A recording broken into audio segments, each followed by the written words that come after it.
Hi, Crickellectuals. Welcome back to another episode of the Crickellectuals podcast. I'm joined by my co-host Rafan here. And how's it going, Rafan? What's up? Hey everyone. Hey Jay, what's going on? Just chilling. We just got this perfect weather coming from wherever. Just took kids for a long walk and just got back. What about you?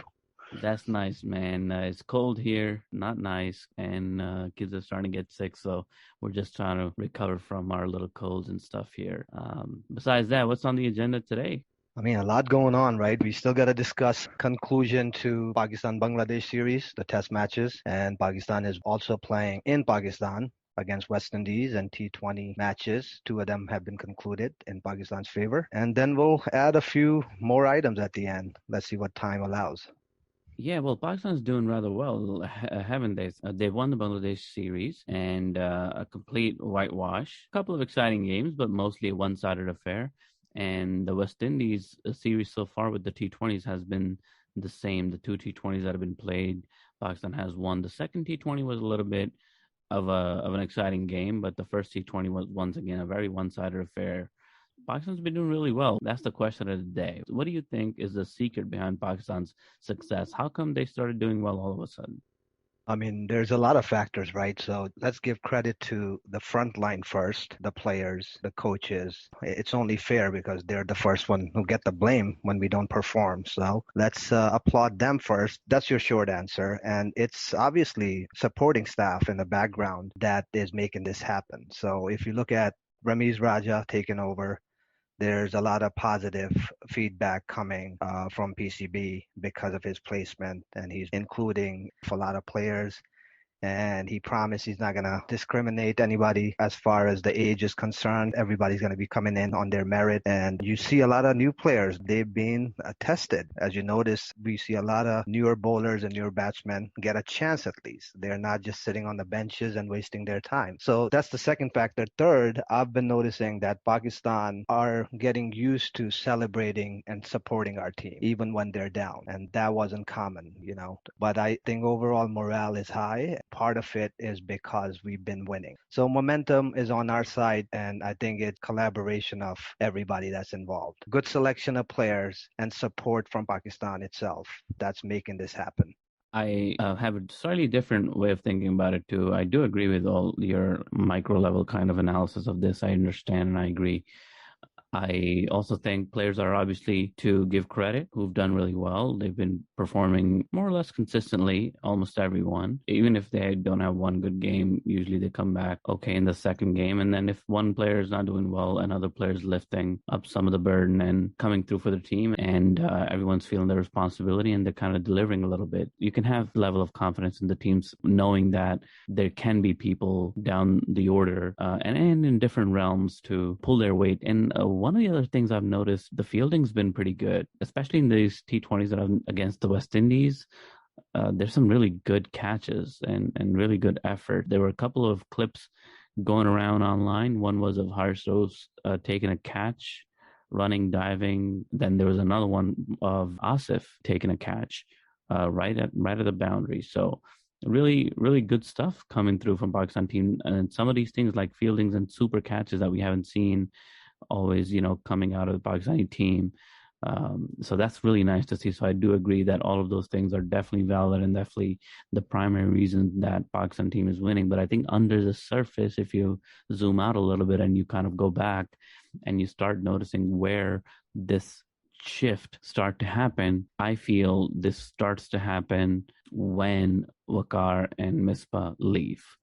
And we did an episode earlier, and we think very highly of Waqar and Misbah. We're all due respect to them; they're legends of the game. We've said that before as well, so we won't harp on that. But having said all of that, there to me is a cultural shift in the team, the body language of the team, the chemistry of the team, the apparent on-screen relationship of the team. It's just a different vibe, man. They're feeling like almost, friends, brothers, whatever you want to call it. But on screen, They look like they're gelling really well. There is no animosity between anybody. And the culture of the dressing room, people always talk about, but it's really one of those things that we don't, as outsiders, really get to see. We don't have a window into what's really happening in the dressing room or outside of the dressing room when the cameras are not on. But now we get the feeling that those environments are really where the team is also shining. There seems to be a camaraderie between the group. There seems to be really tight relationships between the group. There's a lot of respect. There's a lot of confidence building of each other and not throwing each other in the bus. We noticed that when Babar Azam and everybody else was asked about Hassan Ali's performance during the World Cup. That's just a small example of where I noticed that the culture was a little bit different. And Babar's speeches and talks to the team were also very much about this is a team game. If we're losing, it's because we all lost. That type of mindset, that type of culture in the team, I'm seeing more prevalent now than I have seen before. And I do feel now more and more that rumors that were circulating around the aura of Waqar and Misbah, the persona that both of them embodied and had, definitely feels like its absence is a good thing. And last point I'll make on that front is that the reason why I also feel it is because, everybody's talking about how this is Babar's team, Babar's team, Babar's team. When Waqar and Misbah were around, the only names that, people kept talking about were Waqar and Misbah. Like, what's the team? And then we were talking about the chief selector. And that's another point I want to bring up. The point being that all these big names were present, and Aqib Javed was doing not a talk, but like a media appearance for the HPL PSL 7. And for Lahore Qalandars, he was being asked questions. He was asked the same question. And we talked about this in our free hit. And Aqib basically, mentioned that imagine what a team meeting is like nowadays versus imagine how it would have been like before. Imagine when a team meeting was like before, where Waqar Younis would speak first. He's the expert, big legend. He gets most time. Misbah speaks second. Then you got the chief selector talking, and everybody goes through talking about their strategy, their plan. Then you got like three different kinds of coaches, and they all talk. And at the very end, they're gonna ask the captain, "All right, Babar, what do you think? What's Babar gonna say?" And I think Aqib made a joke that he's gonna say, "You decided everything. Let's go and play." He had Yeah. no say. And now you got these legends out of there, even though Saklan is also a legend, no doubt, in his own right, but his personality is completely different. He has a different or a different kind of a persona about him. And clearly it feels that in this team meeting, it starts with Babar, ends with Babar, right? This is not about anybody else. Now it's his team, his decisions, and Ramiz has definitely created the conditions to let him have it like that. And that is how it should be in my book anyway. And I'm feeling that's the main difference. It's Babar's team, not too many chefs in the kitchen, like you once said. And we're seeing the difference. Yeah, no, you definitely bring up a interesting point. There was a lot behind the curtains and not spoken out loud when Misbah and Bakar were around. There was not a lot of transparency, obviously. They wouldn't come out in public and clarify what is going on. And we've heard of people talking about a very strict environment when Bakar and Misbah were around. And I did notice that Babar would come out last, and like they took him to the side and told him what to say in the press conferences, and that doesn't happen. And often you saw Waqar sitting right next to Babar doing the press conference, Yeah, or like a Misbah, supervisor.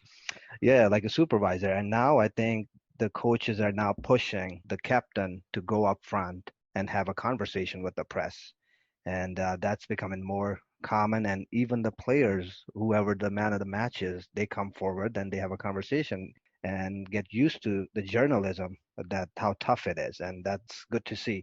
But I would say that the seed was definitely planted by Waqar and Misbah, because the grooming of the players that they were doing and they were backing up are the ones that you see outshine now, whether it be Shaheen Afridi, Babar Azam, Rizwan. They did back up Wahab, who I think is going to come back in the team soon. So I think they were grooming the team in the right way, but they were just too controlling at the same time, which somehow ended up, turning into a negative performance for Pakistan. Because if you can explode on the field and play the way you want it, that's gonna produce negative results, and that's what we saw. And when you see the team around on the field, they're much happier. They're having a conversation. There was a scene from either the first T20 against West Indies or second where Shadab went up to Babar and requested something, spoke to another player at the same time. They shook heads, agreed on something, and went back to their fielding positions. But I do agree the players have more control over how they play and how they dictate the match, and that is resulting in positive results. And it's ongoing. So, extraordinary performance by Pakistan. It's a term we're still getting used to associating with Team Pakistan, and we sound like a broken record every week coming on and saying they performed great. But as far as we stay away from the relic of unpredictability, or I think it's better for us. It sounds more dramatic, but I think being predictable and winning all these games, Pakistan looks like a well-oiled machine going in the right direction. And I Yeah, think, yeah, go on. Sorry. no, I was gonna just continue that point next, and that being that, what is the performance right now, and what can we really make out of this performance? Also, once again, we only played top opposition in the World Cup, right? And after that, we did expect Bangladesh series to be a tough series, but really it didn't pan out to be. And we can credit that to Pakistan for not letting it turn into that, because we know what Bangladesh can do to top quality opposition. It didn't look like they played any kind of cricket that was going to trouble Pakistan. So my concern right now is that Pakistan's really not getting top opposition to continue to develop their strengths, because the West Indies team is also a young team. A couple of their key players didn't come, a couple of key players retired, and now we have a team that's very young. And I just heard some news story about COVID, and a player or two is going to get quarantined from the West Indian side, it sounds like. I don't know if they're a team that's going to really push Pakistan. And we have kind of included a couple of players to acknowledge that, because we know that this West Indian team is not going to really give us a whole lot of trouble. So although Pakistan is doing really well, we also know that they've only played West Indies and Bangladesh, which are two teams actually ranked way below Pakistan in T20 and just below Pakistan in ODI. So we'd like to see really tough opposition. I think the next year is a real test of Pakistan. I want to reserve any kind of conversation or reaching any conclusions about this until we see that Australia game. I think in March, when we see Australia, that's when we'll really know where Pakistan stands. And hopefully, everything goes as planned and Australia will arrive. And those are the games that are going to really be a litmus test of sorts, because home conditions, and, there's a team that's come in that's the world champions in T20s. We'll see how Pakistan responds to that. Yeah, I agree. I do want to make one point. I know West Indies lost a lot of legends. They retired after the World Cup, and they are in Pakistan's home condition. So we don't expect them to perform as well as they've done historically. But Bangladesh, there's a lot of lack of excitement around. Every time we play Bangladesh or Zimbabwe, agreed, they're ranked much lower than Pakistan. But I think Ramizraja came on TV, which we appreciate, by the way. He keeps on coming, giving us constant updates. But we're definitely not used to it from our prior leaders in PCB. And he talked about how any team skill set goes to waste when you enter Bangladesh surface, because they do exploit the conditions. They do make the pitches in favor of the home team. And let's pick some highlights from the Bangladesh test match, right? Three T20s came close. We did beat them. And this is the team who performs extraordinarily well against any opposition in Bangladesh because of the conditions, right? So you would expect Pakistan to be a better team. Maybe we would have won the T20 series 2-1, right? We didn't do that. We had clean sweeps across the board in both formats. And look at the way we won. First test, you got Abid Ali with 100 and a 50. You got Shafiq with 250s. And then you got Hassan Ali with Pfeiffer and Shaheen Shah Afridi in the same match. And we spared almost a whole day, day 5 in the first test match and won that. Second test, we only got 3 days and beat them by an innings, which is insane if you really think about it. Doesn't matter what country you're in, what country you're playing. We didn't have enough time to produce single-sided results, and we did. And what else we got to take out of this outing is that the newer players are getting experience. So if nothing comes out of it, you got to understand they are getting some type of confidence playing outside Pakistan, and which is great for their grooming, and they can take pressure well. So I think Bangladesh series, we performed way above average. Yeah, for sure. I think definitely from each of these wins, a lot comes out. Every win is also just good for the morale of the team. I think no matter who you play, you need the win. Every team needs that, and Pakistan team definitely needed the wins. We have one more thing to talk about. You mentioned pitches, and we just heard the news about Ramiz Raja's Dropin Pitches that Dropin Pitches. he secured a partnership with a gentleman who's paying for the pitches. It's a lot of money, and these two pitches are going to come from somewhere. Bangladesh. Those are the free ones. Or again, those are free for winning. They're just gonna dump 2 trucks of water. Yeah, for 87 crore that we paid, and we're just gonna spray our pitches. Two trucks of dirt and water, a muddy mixture. But the question is this a thing worth doing? Well, Ramiz clearly thinks so. He's a cricketer. We have to give him the credit. Obviously, he's played for a long time. He's seen cricket all around the world. He feels the pitches are really the way forward. I have some questions about it that I'm going to put forward, and let's see what you think also. So we know that the pitches are probably going to go to Karachi and Lahore, Qaddafi Stadium and the National Stadium. Some questions are, who's going to be using the pitches? How often are the pitches going to be used? Are they going to be accessible to teams besides the national team? And having played on these pitches in Pakistan, what do we think is going to happen to the national team if the national team is the main team that's going to be using the pitches? What's going to happen to their game?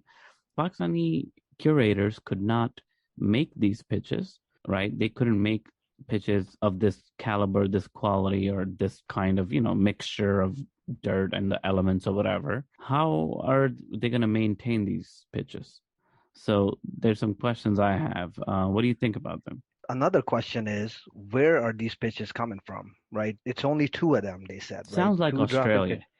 Okay, so are we in the future preparing our team just to fight Australia? Or are we making it accessible for the teams that are going to travel to Pakistan? So they're also used to condition of Australia when they go there. So who are we really training by having these pitches? That's my question. Second is, we shouldn't have these pitches as our main pitches. They should be in our training grounds, so we can train before we travel to Australia. And again, goes back to my point, why choose one country? We should have 7 pitches training facilities for each country the way they have it. And that's the only time I see it being beneficial. It's mind-boggling to me. It's 87 crore. It's a lot of money. It could have been spent elsewhere. And I know our pitches need improvement. So does our cities and our stadiums. 87 crore, again, somebody's assisting us push that money into our school systems first and get more players out of it. And like you said, how long are we going to maintain these pitches? It just doesn't add up or make sense to me. I was listening to a lot of different criticisms of this. I also generally I like this idea that sure, if this is an option, if we can bring in pitches from other places, yeah, let's do it. Let's give our players a variety of conditions to practice their cricket in. That's great. And especially if they're going to play a series in another part of the world. And if we already have access to those pitches at home, then yes, practice would be better. We'd be more prepared. Especially everybody keeps talking about the bounce. The bounce is different and whatnot. Pitches are quicker and faster and also bouncier. All right, great. So if we have that, that's going to make us better. Sure, it's going to work on our reflexes and get us prepared. But then the criticism that people are asking or bringing up is also around other countries that are ranked in the top three, yet they don't have this kind of drop and pitch approach to their cricket. India is an example. They don't have any drop and pitches. They seem to be dominating at least two versions of the game. Australia similarly don't have drop and pitches. They're not getting a drop and pitch from Bangladesh before going to Bangladesh or India, etc. New Zealand doesn't seem to be doing it, and these are your top teams. What's it gonna do? I just have questions about what's it actually going to produce for our cricket. If it's just a nice little thing to have, like a luxury, sure. Why not? If we have the resources and somebody's paying the bill, fine. Let's put them in. Let's give our guys, some foreign conditions at home and see what happens. But then is it really going to improve our cricket? I have doubts about that. Because on the one hand, Ramiz keeps saying that, well, at the international level and at the national team level, the players already know their techniques. We haven't really announced an official coach. If you remember, Saqlan Mushtaq was supposed to be only for the World Cup, and he's still tagging along.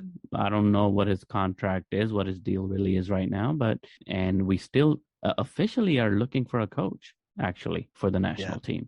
So, the point I'm trying to make is that Ramiz had mentioned that, having a coach is very important, but it's not everything, because players have to really come together. And if that's the case, then our pitch is everything. Should we be spending our energies, those types of funds, like you're saying, on other things that could indeed improve the cricket? So it is yet to be seen. It was one of his things. He kept talking about it, and he feels that Pakistani batsmen especially are not, performing well in England and Australia and New Zealand, primarily because we just don't know how to read those pitches and how to work on those pitches. So now we'll get a couple of those, and to him, that problem will be solved. I don't know. It remains to be seen. Yeah, I know.